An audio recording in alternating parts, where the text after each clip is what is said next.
मोनसे गिदिर खौरां गंसे फरायसालियाव सिखाव हाबनानै सिखावफ्रा फरायसालियाव थानाय बायदि मुवा बेसाद खावना लांजोबदों। बे समाव सिखाव हाबनाया सोरनिबा न' सोरनिबा दखानाव हाबाखै। बेबाराव सिखावा गंसे फरायसालियावसो हाबदों। नंगौ, गरेस्वरनि मागुरमारियाव गंसे सरकारि फरायसालियाव सिखाव खावनाय जाथाया जादों। गरेस्वर मागुरमारिनि गंसे फरायसालियाव थालाखौ देखावनानै सिखावफ्रा फरायसालिनि बायदि मुवा बेसाद खावना लांदों। बे खावना लांजानाय बायदिसिना मुवा बेसादजों लोगोसे दै थिखांग्रा मटर, फरायसाफोरनि गान दामग्रा बेल, गेलेमु बेसादफोर आरो गुबुन फार्निचारफोरखौ फरायसालिनि उखुमजों हाबनानै सिखावफ्रा खावना लांजोबदों। बे समावनो फरायसालिनि गाहाय फोरोंगिरिया बे जाथायनि सोमोन्दै सवागपुर पुलिस थानायाव एजाहार थिसननाय जाबाय। फरायसालिनि बिबानगिरिफ्रा सिखावफोरखौ थाबैनो हमनानै साजा होनांगौनि थाखाय दाबि दैखांदों। ৰাতি আমাৰ মাগুৰমাৰী মজলীয়া বিদ্যালয়ৰ চোৰে অফিচ ৰুমৰ তলা ভাঙি স্কুলৰ যিটো পানীৰ মটৰ আছিলে মটৰটো লৈ গ'ল। তাৰপিছত ল'ৰা ছোৱালীৰ কাৰণে গান বজোৱা যিটো মাইক ছেট আছিলে সেইটো লৈ গৈছে। তাৰপিছত স্কুলৰ যিটো বেল আছিলে আমাৰ বেলটো লৈ গৈছে আৰু খেলা সামগ্ৰী কিছু নিছে, ল'ৰা ছোৱালীৰ খেলা সামগ্ৰী লৈ গৈছে।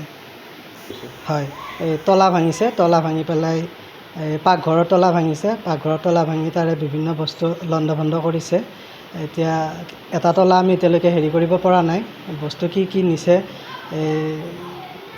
কিছু সামগ্ৰী লৈ গৈছে, ৰন্ধা বঢ়া সামগ্ৰী নিছে, ল'ৰা ছোৱালী খেলা সামগ্ৰী নিছে, পানীৰ মটৰ নিছে, স্কুলৰ বেলটো নিছে, তাৰপিছতে ছাউণ্ড ছিষ্টেমটো নিছে, ল'ৰা ছোৱালীৰ বিভিন্ন খেলা সামগ্ৰী আছিল, cricket bat, Rubik's cube, cricket ball, সেই সকলোবিলাক লৈ গৈছে। সন্দেহটো এতিয়া আমি কি কৰিম, কোনে নিছে বা ধৰক এতিয়া আমাৰ সৱাগপুৰ আউটপোষ্টলৈকে আমাৰ প্ৰধান শিক্ষক মহোদয় গৈছে পুলিচক ইনফৰ্মেশ্যন কৰাৰ কাৰণে। বিদ্যালয় এখনত এনেকুৱা সামগ্ৰী চুৰি হোৱাটো খুবেই দুৰ্ভাগ্যজনক, যিহেতু ইয়াতে সৰু সৰু ল'ৰা ছোৱালীয়ে এই অঞ্চলৰ ল'ৰা ছোৱালীয়ে পঢ়ে। এতিয়া আজি ল'ৰা ছোৱালীয়ে আমাৰ পানী খাব পোৱা নাই বিদ্যালয়ত, যিহেতু পানী খোৱা পানীৰ মটৰটোৱে লৈ গ'ল।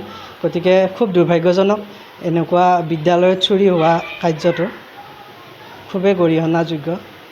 এতিয়া পুলিচক ইনফৰ্মেশ্যন জনোৱা হৈছে, পুলিচে কি ব্যৱস্থা লয়, যিখিনি ক্ষতি হৈছে ল'ৰা ছোৱালীৰ সেইখিনি কেনেকৈ পূৰণ কৰিব পাৰি এতিয়া বিভাগীয়ভাৱেও জনোৱা হ'ব, আমাৰ বিভাগকো জনোৱা হৈছে।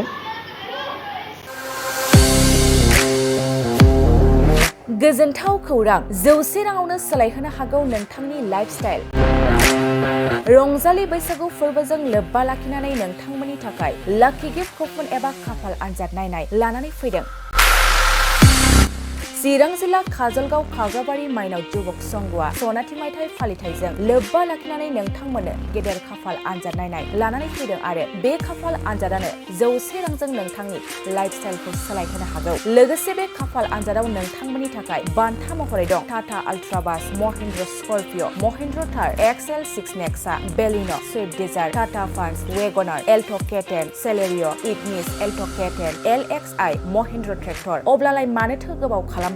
नोंथाङा अनलाइन आरो अफलाइननि गेजेरजों एबा 9678954511 69000 79427 9394 649 601 8822 322 96 700 283 7061 नाम्बाराव कन्टेक्ट खालामना कुपनखौ लाहरनो हागोन।